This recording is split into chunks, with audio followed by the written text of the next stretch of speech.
Welcome to another interview with Radio Free Syria. Today we're here with Cody Langford, founder of Remember Syria, a humanitarian organisation that he built from scratch. Cody, since we last spoke, have you seen a lot of activity in regard to your ongoing work? Yes, to be honest with you, I've seen a lot of activity. We just claimed $886 in online donations, and within also sent about 19 boxes of clothing to Jordan, and right now they're currently waiting to be distributed. We're just in the process. Helping Hands is taking the lead on that. They have a facility located in Jordan, and they're just trying to find the correct people to give it to, make sure it doesn't end up in wrong hands. In terms of donations, are they coming in large amounts from, say, one or two benefactors, or are you getting lots of different donations from lots of different people? No, I'm seeing quite a bit of everybody now. It's amazing to see support from everybody. Even the poster fundraiser I created, that obtained about $160 or $260, correct me. Uh, that'll be towards the online donation or donations. That's brilliant. And has most of your interest come from your posts on social media, from people seeing those, or has it come from people finding out about you outside of the internet? I would say it's a little bit of both, mainly more of the PR efforts, but I have been trying to uh, just talk to people around me about it. So, but mostly the PR efforts is the main thing that is what's helping. In terms of official registration, has your organisation been registered with the government department since we last talked to you? Because you mentioned last time that you were getting it registered in our first interview. Currently, it's been registered. It's a beginning process. It's been registered now. It's articles of incorporation, which I'm currently working on. I'm on Article 5. I'm just taking my time going through it properly, make sure everything's correct, and then on with that I'll get the EIN, which is the Employment Identification Number, and that'll pretty much uh, go towards the deductible part of it. Yeah, and so have you had any issues with registering? Have you had any serious delays or government interdiction, or is it going kind of slowly but surely? Surely but surely. I just been taking my time on it and making sure I just do everything correct the right way, uh, Yeah, and in make terms sure it's worthy. so that everything kind of goes smoothly. And in regard to more official matters, have you had any issues with the authorities so far? Have you had anyone from the government approach you, question you about what you're doing, or has it been kind of plain sailing? It's been clean sailing. Um, I'm not a person to boast, but I am doing a humanitarian aid project to try to aid people, and I don't think, I hope not, that's not too much of a scare or cause. Yeah, of course. The reason I'm asking is that some Western countries, like for example the UK, where I am now, have a particularly hard line about anyone wanting to go anywhere near Syria, as some of us have found out. I know that it's of a top priority of the US government too to track people who go near there, but thankfully they'll see your mission is purely humanitarian. Yes, no, I agree. But in regard to transport, how are you transporting the large amount of supplies you've collected to the region? Are you using containers? Are you passing them to an organisation, or are you paying them privately to get them over there? Yes, online donations will probably be paid privately to get them through there, probably on a truck within Turkey, and the goods will probably be purchased in Turkey. And that would be shown a market and possibly a truck or a van, and load up the supplies and find a way through Syria and to Yeah. distribute them. I see. In terms of countries you're going to, are you going to head straight to Turkey, or are you going via another country first? One in similarly close proximity. Wherever the flight takes me, Yeah. wherever stops we have to go in order to get to Yeah. Turkey. Yeah, but I mean, as you say, it's generally pretty straightforward. It's the getting there that's fairly easy. It's just once you get there, getting it all together can be the hard part. That said, I think you seem to have gotten everything together. Yes, yes, and I think from a rural boy, once you land in another country that's I would say foreign, you would find your way just in the maybe the little nervous breakdown you might have once you arrive, Oh but yeah, you know what yeah, I mean. yeah. I mean, I remember You you. at a haste.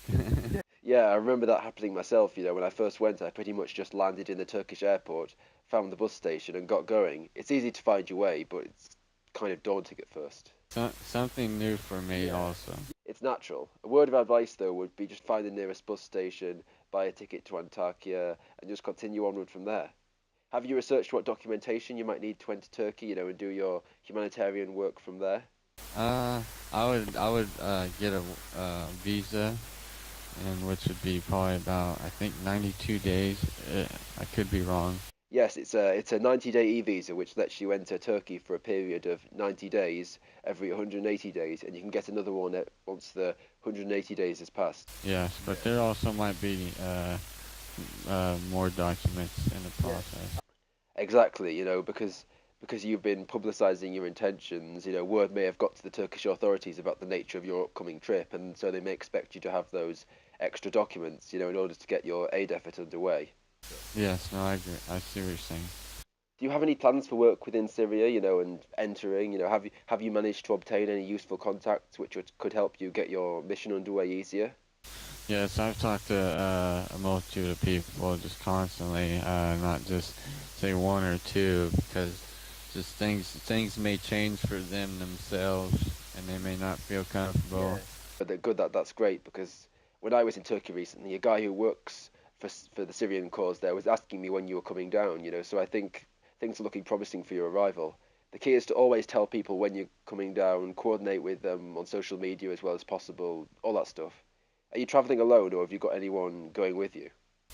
Now, I think I might have someone accompanying me, but just things will tell. I have family that'll be coming that I haven't seen in a long time, Oh yeah, so I sure. would like to see them first, and there's some Yeah. things going on, so it just depends. I hope to go with somebody, Yeah. but if time comes, then I'll have to go Yeah. alone. Have you got a departure date arranged, or are you kind of keeping things open as you nail things down in the US? I'm just keeping it open while I'm trying to just do things while I'm here, just to keep active Yeah, while I'm waiting for things to of happen course, yeah. here. You mentioned family, and I'm asking because we have other people potentially listening in who may have been in a similar situation. How have your family reacted to your plans? Have they been supportive, or have they tried to discourage you from going? It was yes, it was mainly just what I'm doing for Syrians, just trying to help them and Yeah. the freedom and humanity and all that. And I just had people delete me from Facebook, family members delete me from Facebook, just miscellaneous stuff like that. Ah, yes, yes, the age-old removal from Facebook because you're actually posting about key issues the world's facing. It's like when you don't post photographs of your dinner and you discuss things that actually matter, people, sometimes old friends you've known for years, gradually just start to delete you or edge away from you. I know how this goes. So, And there are some that do support me, which makes everything yeah. a whole lot better. Exactly. I think the issue is that many are proud, but they're also worried. They'd rather you didn't do it, despite it being an admirable gesture.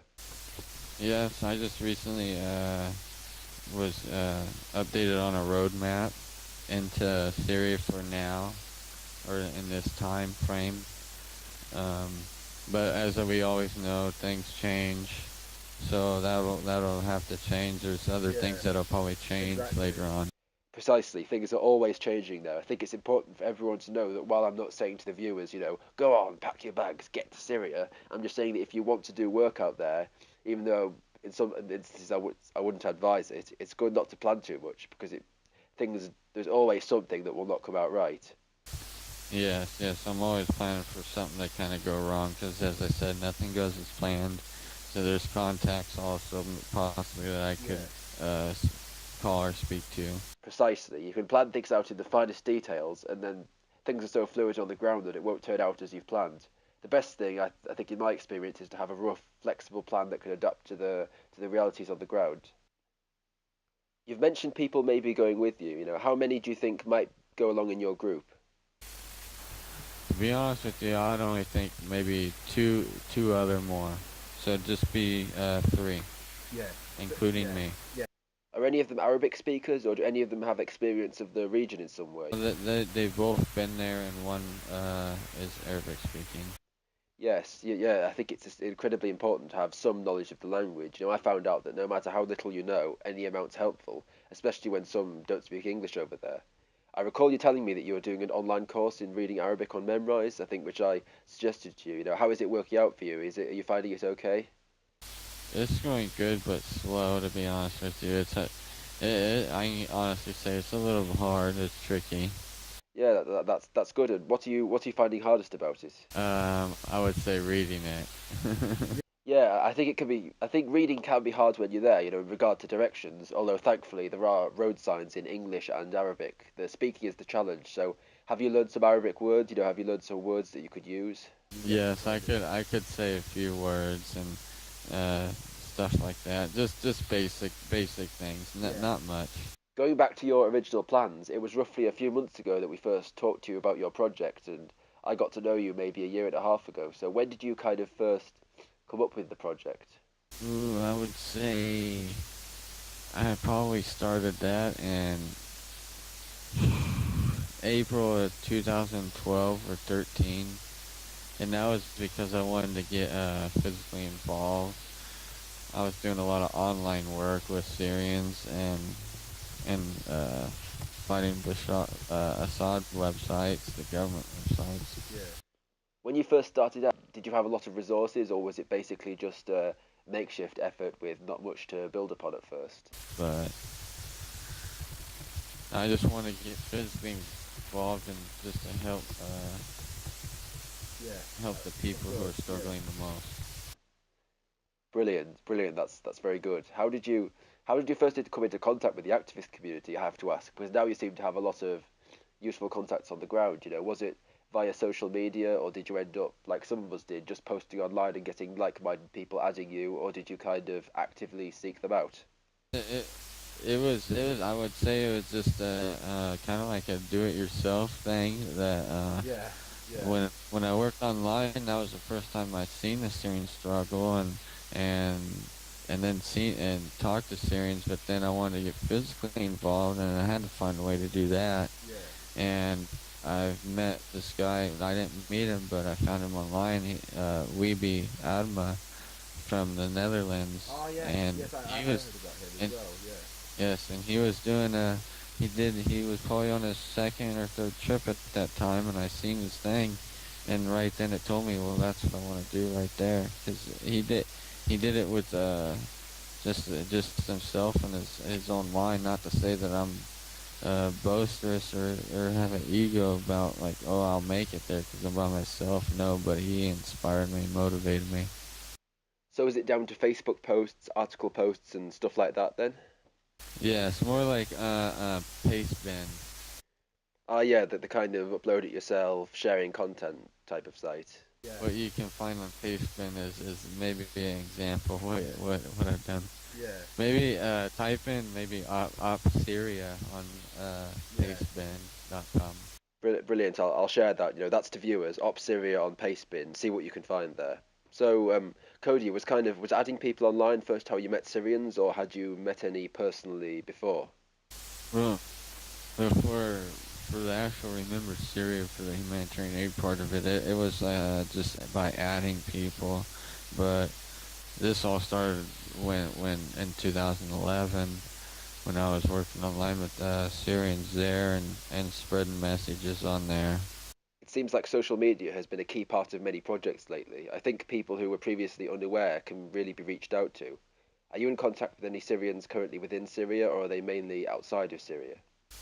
It all started online, and just seeing the pain that they were suffering. I wanted to help, and they seen my heart. I'm assuming, but and, this all kind of just grew from there. Are some of them in resistance groups like the Free Syrian Army, or are most of them geared towards aid work and humanitarian projects? There are a lot in both. I have a lot, many in both areas, in Turkey and Syria and here in the United States. I would, yes, I would say, to be honest, sort of both. Mainly the NGOs, the nonprofits, the humanitarians and others that do, say, hospital work or food work or anything like that. In regard to your potentially working within the liberated territories, are you worried about working there or about encountering any bad groups, or do you think that it should be all right?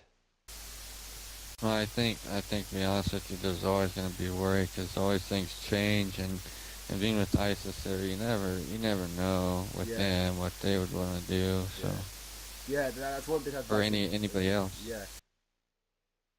Definitely stay away from ISIS strongholds like Raqqa and Deir ez-Zor. I imagine that your plan is to work with the Free Syrian Army and stick with them. I mean, have you thought about any security measures while you're within Syria? Somewhat, but not to the fullest because that's always in the host's hands. Really, he's the one that'll kind of tell you what's going to happen. Good, good. I mean, have you worked out, thought about, or worked out which region of Syria you'll probably be operating in? Almost just a guessing game, you could say. Are you taking any supplies with you when you go in, or will you be getting them in Turkey before you enter? I can't say right now I haven't just because I'm just hoping I can get in and just be able to make it, and then from there we'll Yeah, just see what happens. yeah. Anywhere is good. The easiest place of access for you would probably be Idlib, of course, as it's closest to Turkey. But are you willing to go anywhere necessary to help, or will you probably restrict your movements to take danger into account? Where I'd say wherever it would really help. Yeah, It don't matter if it's. I would say anybody would be scared kind of going into a zone like that without yeah, really being out. The only place I've been is Canada, and as we all know, Canada is very safe yeah. compared to Yeah, Syria. So there's yeah, always going to be a scare factor. Even if I want to go into liberated zones, there'd always be a nerve factor. yeah. I suppose so, I mean, I guess Canada doesn't have MiGs strafing your general area. I mean, have you been afraid at all of any of these things, of any dangers you might face, or do you feel pretty calm? Just composed at the Yeah. moment. Have you done any research into which areas are controlled by who, or will you just trust the guys you're with at the time? It'll be both maps and local Yeah, contacts, because the local contacts kind of give me the road maps yeah, from the bad and the good, yeah, which to go in, which I yeah. can't. But the maps are going to be very vital also. Of course. Yeah, and linking back to that previous question, would you always like to travel with an escort, or would you be comfortable moving more freely and independently as you work? Yes, I'm just going to plan on getting the resources in Turkey, and maybe possibly rent a van or a truck Yeah, by the guidance of possibly a host, and load that up and yeah, find a yeah, secure access point through Syria. Going back to the travel documentation now, before our interview, you mentioned your passport. Have you been able to secure a new one, and how is your documentation going? Have you managed to secure everything necessary for departure? No, it's going well. I've obtained the passport. I ended up losing it a while back. I put it in too good of a spot that I couldn't find Oh, myself, yeah. so See, I that's the just kind of thing I do. yeah, Yeah, and I ended up losing it. I didn't want to wait around because the time it took to get one back, so I just ended up getting a new one yeah, and got it expedited as soon as I could. But right now, as we speak, like I said, um, I have family coming soon, and then yeah, some other things kind of going on that I'd like to do before. But it just depends. It just time will tell. yeah, If I could go right now, I would. But I want yeah, to kind of get things yeah, at home yeah, touched up. yeah. Good, I'm glad that's all in order. I'm not sure how relevant this point is now, but I recall you trying to procure the plane ticket fees a while back. Do you think you've got enough to be able to leave the States? No, I think so. Um, I may have just a little more over it. Um, I Yeah, wouldn't speak too much of money until I get there. of course, yeah. Yes, of Just course, that would, because they might yeah. think, yeah, they might think, you never know. Oh, Whoever yeah, listens to it might think I'm money bags. Yes, that's another thing to keep in mind. People out there are desperate for money due to their situation, so being open about any amount of money you have while you're inside the country or outside the country, or indeed anywhere, isn't really the best policy. But don't worry, we're not going to ask you to discuss financial issues on here. In regard to your departure time, do you think you'll leave this summer, or are you going to push back your leaving date a little? Yes, it doesn't really particularly matter to me. Just it's all in the situation itself, how I feel. Just I'll be thinking different from this day once I land, once my feet hit the ground there, because it's just more of a haste deal. Since many people know of your efforts, are you worried that you could draw the attention of unwanted people before or after the trip? You know, the Assad supporters or his intelligence agencies, the overly cautious feds, any pro-Assad fanatics in the US? Well, I never know. I think probably I'm already on their radar. I just have to search for the right words, and I'm sure you might be able to find some. I don't know, but I'm not really planning on going there. I'm not thinking I'm wanted, because obviously I will be by Assad people. Because they're bombing civilians, and I'll be aiding civilians, so that kind of contradicts things. That's good. And have you made your potential trip partners, you know, the people who may travel with you, aware of the risk, and are they just as committed as you are? Yes, yes, we both know about the risk. So they're undeterred then, and just as committed as you are to trying. That's good. How do you feel about having to delay your trip for a while you nail stuff down in the US? Is that hard on you? Are you impatient to get out there and do some work? Well, anytime I can, but I truly feel that the longer I delay it, the worse I look towards Syrians, because I've been talking and not doing enough action. Speaking of my trip, um, but things are happening here right now that need to be attended to, or else I would have probably already been landed in Turkey right now. Um, and that's very hard on me, knowing that I can't leave the time I want to, because I have the funds. So it's very hard. Yes, I can understand the feeling of exasperation, you know, having been there myself, you know, of being stuck somewhere, wanting to go out and do some good, but being held back by other commitments. But inshallah, you'll be able to get out there as soon as possible. You'll be able to do as much good as possible, and all will go well. Thank you for talking to us, Cody. It's been brilliant to have your updates on your efforts. You know, keep striving. Thank you, Ben. It's been an honor. Brilliant. You know, no worries. It was our pleasure. Please be careful. You know, given how the situation is always changing on the ground, and please update our viewers as you go along. Yes, yes. You can find Cody on his website, remembersyria.org. This is it's remembersyria.com. I just recently got that changed to a .com. Ah, it's .com now. Great. Okay, so you can find Cody on remembersyria.com, on his Remember Syria Facebook page, his Facebook profile if you want to get in touch, and ask what help you out in some way. Yes, yeah. Thank you very much for your efforts, Cody, and thank you very much for updating us. Thank you. It's an honor.